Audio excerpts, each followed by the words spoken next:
Hello there everyone, how you doing today? I hope you're all well.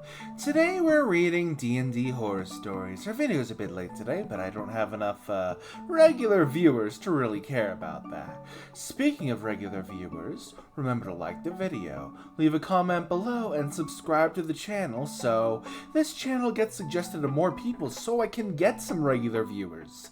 Now, without further ado, let's get started, shall we? As they say, be careful what you wish for. A player invited one of his friends to join us in our Tuesday game, and this player took advantage of our DM's generous one-time free item per player gift. The new guy chose a ring of 3 wishes. I know, asking for trouble with that one.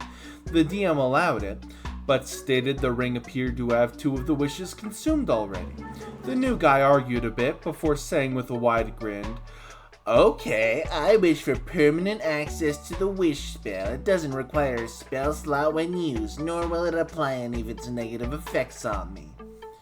The DM just sighed and responded, "Alright, fair, but you can only use the spell once a day, within reason. Remember, you're still a low-level player, and there's still a max-level spell slot. Believe it or not, blame the gods." Cue the new guy attempting wishes like, "No woman can resist my charm. I have a pocket dimension in my bag where I have millions of platinum. I am now max level and considered a god among men." The DM responded with sort of a monkey's paw approach. As you walk through town, you are now accosted by 12 elderly women. Before you knew it, all your trinkets are missing. In place of them, you find a note that reads, "Thank you, dearie. Sincerely, the Coalition of Hags." Okay, the dimension exists in your bags. He never mentioned he could remove the platinum, by the way, so he can't have any of it. You find a temple that has seemingly been built overnight. Your face adorns the wall and windows. As you approach, robed men bow to you, chanting, "All hail max level!" There are more examples, but these were my favorite. Eventually, push comes to shove and he tries to wish the BBEG dead. The DM tells him that wish won't work because we have no idea whose BBEG is. Finally, the player just says, "Fuck it, I wish for the source of my problems to be erased from existence." This time, the DM smiles. Everyone, make a perception check, except the new guy. You all suddenly wonder why you're standing in this particular area. In front of you, laying in the street, you find a ring. You will notice it's a ring of 3 wishes. Unfortunately, they have all been consumed. And I think that's a great place for us to leave off for the week.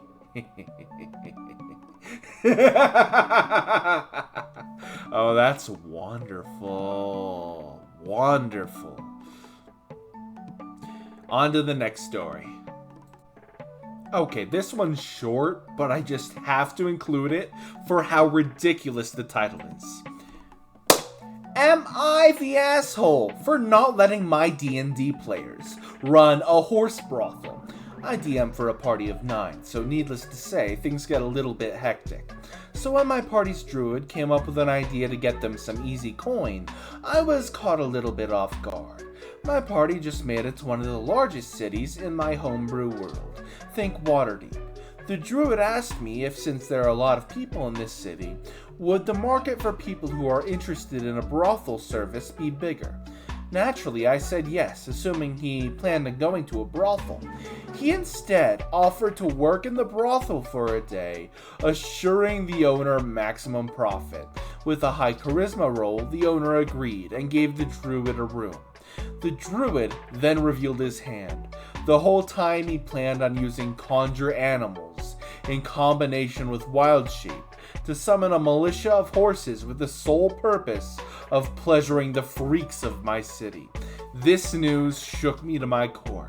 After almost an hour of arguing with my players who all jumped on the bandwagon against me, my druid told me he was putting his hoof down, and I was ruining his fun. He said that if I didn't let him get that bag, he would permanently leave the campaign. I still refused, and he stormed out of the room, and later blocked my phone number, ending a 6-year friendship. Am I the asshole? Now, I have no horse in this race, pun intended, but this is absolutely ridiculous, and I just had to have it in the video. Leave your thoughts on whether or not he was an ass in the comments below. Now on to the next story. Pressured to drink underage and then kicked out of the campaign over it. The first long-term campaign I was ever in, it was in 2014 when I was 19. My boyfriend, 21 at the time, was our DM, but the games were hosted by a couple who owned our home. The other players varied a lot in age. There were 2 guys who were in their early 20s. Our hosts were a married straight couple in their early 30s, and another guy who was almost 40. Everyone else at that table was aware of my age from day one. Because everyone, except me obviously, was of age, drinking casually at the table was commonplace. For the most part, people held it together, but there have been a couple times where people got a little too tipsy and we had to call a session early. We played with them for about 8 months and met weekly, pretty consistently the entire time. Every single session, the wife would offer me a drink. I felt really weird about it, especially since she was so much older than me, and I turned her down. Until the last time I played with them. I had a long week, just gotten off from work and decided, frick it! I drank 2 beers throughout our almost 5-hour session. I drank somewhat regularly at this point, definitely too regularly for my age, and the 2 beers didn't really have much of an effect on me. She made a joke about how impressive my tolerance was, because I don't drink, and I clarified that I do drink, I just don't do it outside my own home typically. After that day, on short notice, both times the day of the game, and without any real explanation, she canceled the next 2 sessions. The day the second canceled session should have taken place, her husband called my boyfriend and said they didn't feel comfortable having me in their home because I had drinking there and I was underage. We were both super confused and my boyfriend asked for clarification. The guy acknowledged that yes, his wife had offered me a drink, and then the second one when I went back to toss the first bottle, knowing I was underage, but she didn't expect me to accept, and didn't know how to backtrack at that point, and tell me it actually made her uncomfortable. The wildest part was they expected my boyfriend to continue DMing for them. Oh my god, they're crazy. Anyway, on to the next story. Player asked out his IRL girlfriend in-game and got rejected. We just played a game of D&D where there were 5 players. The 2 mean anything here are the SMR Paladin and the Human Wizard. One thing to keep in mind is that the boyfriend made the girlfriend's character for her because she was fairly new to D&D. We suspect that he made her character is what his perfect girlfriend would look like. So basically a Greek goddess warrior who's 7 feet tall with rippling muscles. A man of taste, but there's a time and place for everything, oh my god. Over the course of the campaign, the wizard wanted to seduce his IRL girlfriend, in-game for a while. He has stated his character fell in love with her when she saved his life, after he yelled at the BBEG, thinking he had the power to stop them, when in reality he was seconds away from dying. While getting ready to fight a large beast, the wizard approached the paladin and said he never had anyone who really loved him, and he thought that with everything going on, he didn't want to waste time. He had written a speech which he read to her for 5 actual real-life minutes. She sat in silence as she listened to him explain why she should date him, and why she is the one for him. At the end of it all, she told him she didn't see him like that and walked away. It was incredibly awkward for everyone involved. We all sat around the table exchanging looks and trying not to laugh. Even the DM tried to intervene by having several characters come by them in an attempt to cut short this awful seduction attempt. The wizard eventually caught on, brushed it off, and we moved forward. DM ejects me for opting out of a 3-player game. Everyone else leaves immediately after. So this happened just a few weeks ago. A friend of mine wanted to join in on his paid Eve of Ruin campaign, which I did. The party needed a wizard, so I played one. First session went great. I did a lot of fun things with spells that the party really liked, but the DM apparently did not. Using Bigby's Hand of Conjunction with spike growth from the party's druid was a no-no apparently. The next week, the DM shut it down and said I could only drag the target 15 total feet. We encountered spider dragons, which seemed to only like targeting me for some reason. While my party caught up, I was basically soloing this thing. I had it under control for a couple of rounds by grappling it with Bigby's Hand and burning its legendary resistances with blindness and deafness, but it did manage to eventually catch up and take out all but a few of my hit points with its breath weapon. By then, thankfully, the party had caught up and we could handle the creature together. After the fight, we were told we were going to level soon, so we should plan ahead. I messaged the DM privately after, letting him know I was thinking about the Dragon's Breath attack, and wanted to take Contingency plus Ultaliki's Resilient Sphere as a way to escape it next time. My plan was to come up with a passphrase for Contingency, and I'd use my reaction to speak the passphrase I needed to activate it. The DM's response was that I was apparently stepping on the rules, saying that Contingency is meant to be a specific counter, not a general one. I didn't really care too much about the spell. It did bother me that he accused me of stepping on the rules with that plan. I came to him in private because I was trying to get the okay, not an accusation. I ended up not taking the spells. Apparently this issue with spells wasn't uncommon with him. My friend who invited me to the campaign initially came in wanting to be a shepherd druid, but was told he could only summon 2 creatures maximum with conjure animals, because the DM did not want a bogged down combat.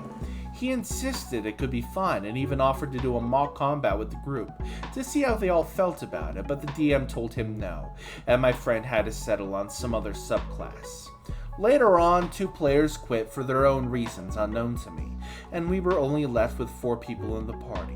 One of them had to miss a session to attend his mother's birthday. The DM asked if we were okay having a 3-player session.